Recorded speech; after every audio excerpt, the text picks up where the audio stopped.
So here's Jarl Stewart again. Just kind of started making breakfast this morning and found out that I've actually been doing something that can actually become a Viking skill and everything like that almost every morning. So I figured I'd share some of that with you guys. My group likes to joke that I turned fat saving into an Olympic sport, and primarily that's because I actually use a lot of that fat for a lot of the stuff that we do for Viking reenactment, such as creating cubes for lamps and everything like that that help light inside of our tents and everything like that. Also to create torches so that when we do shows for the public we have something a little bit extra to give them. So kind of to report some of my varying levels of success over time. This is probably the best way to store your fat, which is basically just a standard, glass jar that you get for using any number of things like peanut butter or jelly or primarily pasta sauce. This is my greatest success so far with actually doing a whole bunch of it, and it came from actually tanning my own deer hides. A local hunter didn't want to get rid of all of his deer hides because he's actually quite wealthy. He hunts for sport and he donates the deer to local charities to help feed the homeless. So he heard about my group and everything like that. He's like, well, I'm just going to throw away the hide. I don't really do it for trophies or anything like that. So you want the hide? And I'm like, yeah, sure. And it came with gigantic fat deposits, which made me very excited because I could just cook it down in a pot by just putting all the fat inside of a pot and cooking it all down. And I actually wound up with this plus a little bit extra, which went into one of my mix jars. But this is all red meat and everything like that. It was cooked down for approximately 8 hours, and it turned out nice white, everything that you want to use for tallow, which is a great thing that you can cube up in an ice tray, freeze it so that it sticks in real good and everything like that, and then put a little wick in them before you freeze them, and then you can actually create little oil lamps with them, candles and everything like that. This is my next greatest success, which this is all bacon fat. This is bacon fat saved up over a few months. I've got a large family, 6 kids and a wife, and frequently have people living in my house that are not direct family. And saving up this bacon grease is great for making torches and whatnot. This is another mixed of bacon fat, venison fat, and you can see the top layer there. That's actually from the same as the first jar, and it was just, I had the room. I didn't really want to do another venison jar because I didn't think I was going to be getting any more, nice fat deposits like that one was. That was a really nice looking deer from what I can tell, because the fat deposits were enough to fill a standard cooking pot. But just wanted to finish off this jar of a mixed jar. This is mixed between beef, bacon, venison. That is just, great for torches, great for blackening, my blacksmithing projects, everything like that, because if you're going to blacken it, you might as well make it smell like bacon. Now this jar is what I call my not finished jar. This is fat and everything like that I'm currently depositing more into, and it's various stages of cook down. But what you can tell by this is a very colorful jar. The reason it's colorful is because it hasn't been cooked down. You can see it's still wet. This hasn't had anything new put in it for a week, as far as I know.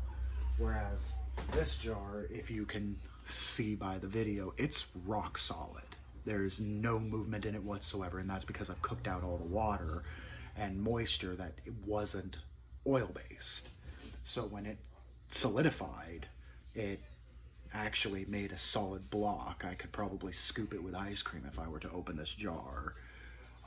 Scoop it like ice cream if I were to open that jar. So as you can see here, I've just made breakfast for my family. Some bacon and eggs, very standard stuff. So what I do to save the fat, I started a new jar right here just so that you can see it. I already started a little bit of it before I thought that I could, make a video out of this. And what I do is I take a standard coffee filter. It doesn't matter what, thinner the better though, and everything like that. And I basically stick it in a little bit with my fingers and then wrap the edges around. And I take a little bit of that bacon fat and I run it along here so that it basically keeps the crease, so that's nice and easy. Now, now that the stove is nice and cool, and you know you're not going to risk burning yourself on anything, you want to move all your leftovers over, and I'll put it right there. There's a decent place for it.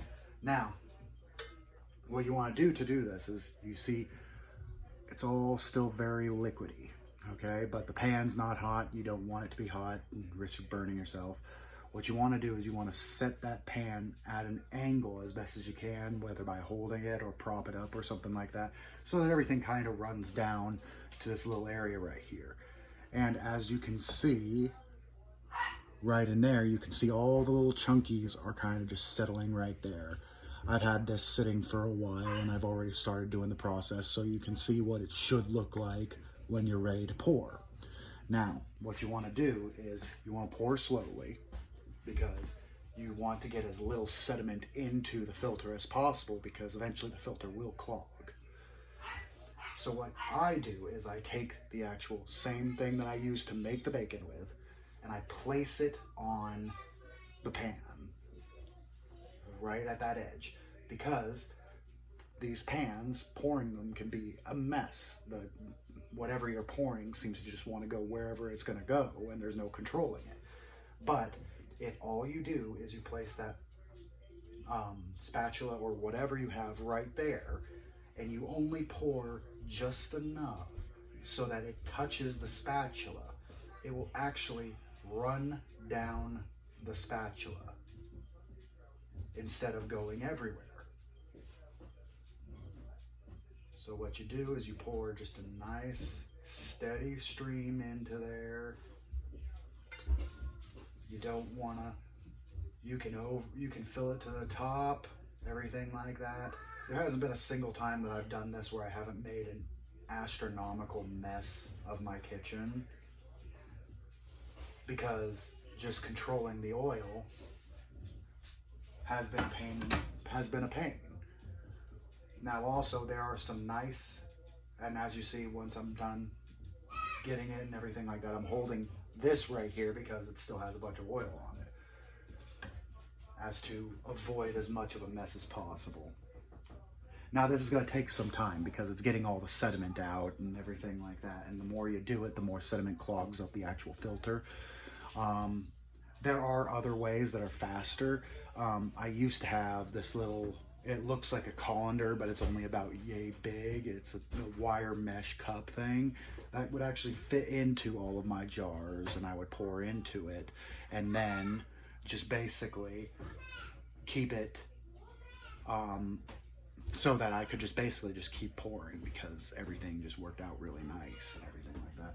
But having 6 kids, all my stuff gets stolen, so I'm stuck with my filter method, which works just fine. It just takes a little bit longer. Right now, it's only gone down about 1 centimeter out of the maybe 4 or 5 centimeters that it's able to hold, which is just fine, because basically if you are any kind of, if you're the cook for your family and everything like that, and you're doing all this stuff, you can clean up your messes while you're just sitting there and letting the oil go. I don't know if you can see it, but right now it's starting to drip, which if it starts to drip like that, that means that, your filter is a little bit clogged instead of having a nice little steady stream. One way that you can actually get rid of that is to actually just take a radio spoon and kind of just go in there and lightly move around the sediment and see if you can get it to start back up. Sometimes it works, sometimes it doesn't. If it doesn't, all you can do is you can either wait for it to stop dripping entirely, or give up on it in and of itself and just get a new filter. These coffee filters are like $3 for 100, so depends on your patient level. Well, anyway, as always, let's get this done, and I hope that you guys enjoyed my little bit of a Viking experiment to get some tallow and some oil for some torches.